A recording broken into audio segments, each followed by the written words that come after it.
Bonjour tout le monde. Aujourd'hui, on va vous faire la démonstration du changement de lumière ancienne technologie aux lumières LED. On a une belle petite entreprise qui s'appelle CaliLED.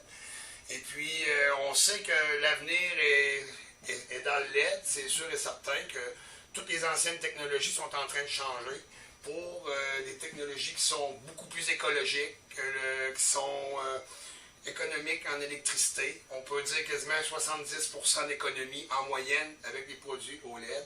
C'est un produit qui a une durabilité très longue. C'est un produit qui est écologique pour l'environnement parce que tout se récupère. C'est sûr qu'à la fin de la vie du LED, c'est pas comme les lentilles au néon que ça fait une pollution. Il y a beaucoup de composantes qui sont non récupérables. Aujourd'hui, ce qu'on va faire, on va vous montrer la différence entre un néon qu'on peut installer, une barre LED qu'on va installer qui s'appelle une barre intégrée, qui est une barre que tout est à l'intérieur. Il n'y a pas de ballast, il n'y a aucun boîtier encombrant, il n'y a aucune modification à faire. C'est une barre qui est entière, qu'on peut aller fixer au plafond ou à n'importe quel endroit, qui est simple d'installation. Et aussi, on va vous faire la démonstration de faire un rétrofit. Ça veut dire changer un T12 qui est à 75 watts chaque. On en a deux qui tombent à 150 watts. À part le ballast qui tire aussi du wattage. On a une belle barre aussi qu'on va faire ça un rétrofit. On va la changer pour mettre une barre qui est de 44 watts, qui va donner une luminosité quasi identique, puis qui est beaucoup plus économique. On part de 150 watts à 44 watts. C'est une économie considérable. Fait que ce qu'on va faire, Jean-Philippe, qui est notre électricien, qui va nous donner la démonstration de ça, la façon simple de le changer. C'est simple, puis c'est pas compliqué, puis c'est sécuritaire. OK, là, pour commencer, on va vous montrer la simplicité, c'est bien sûr. On commence par enlever l'électricité de sa fixture. Ce qu'on propose de faire pour être sûr qu'il n'arrive rien, c'est sécuritaire. On prend ça de même, on forme notre alimentation, on intègre sur notre boîtier pour être sûr qu'il n'y a pas personne qui joue après ça. C'est une question de sécurité. Après ça, mon Jean-Philippe, on va te laisser y aller, puis on va regarder comment tu procèdes pour faire le changement de celui-là ici. Il va faire la déconnexion de son ballast. Il cible ses fils.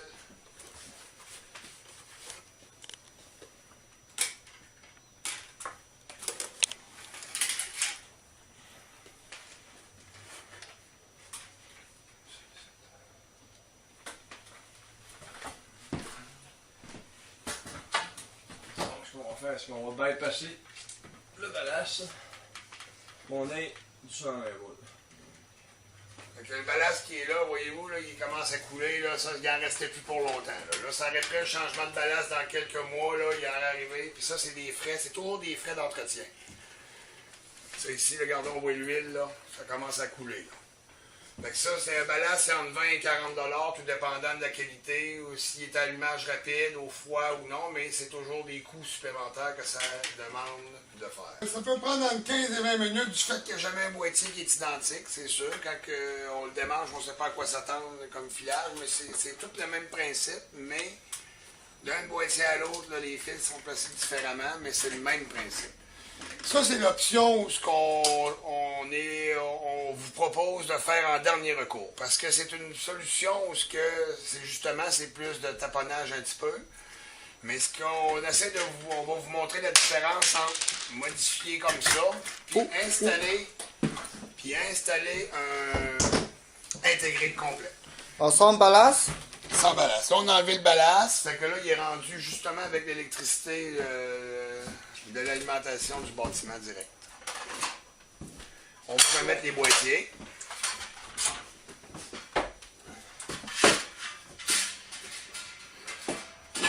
Ce qui est plus long, c'est vraiment là, aller cibler les bons fils, faire le nettoyage à l'intérieur.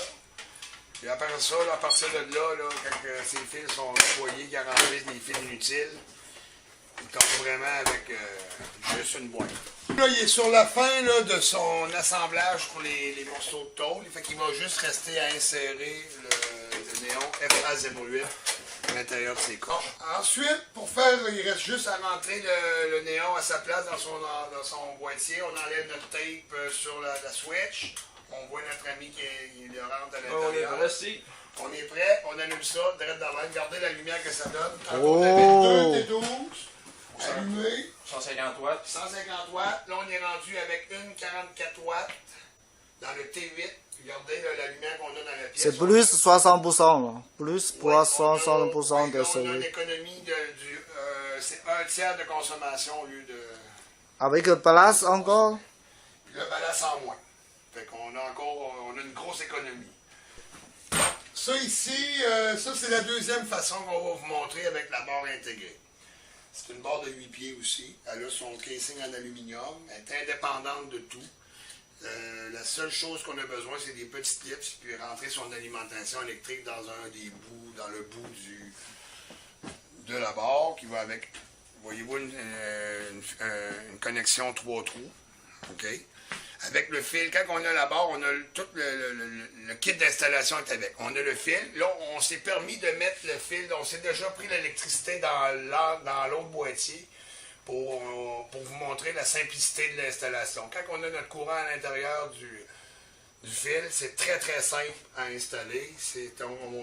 On le connecte et ça allume. Montrer vraiment la façon la plus simple. Regardez avec les 2 clips. Les clips sont installés, c'est bien sûr. Regardez, il va faire l'installation. Regardez comment ça s'installe très bien. Et c'est ça. Après ça, il va juste aller rester à rentrer sa connexion électrique dedans. Ça va allumer direct.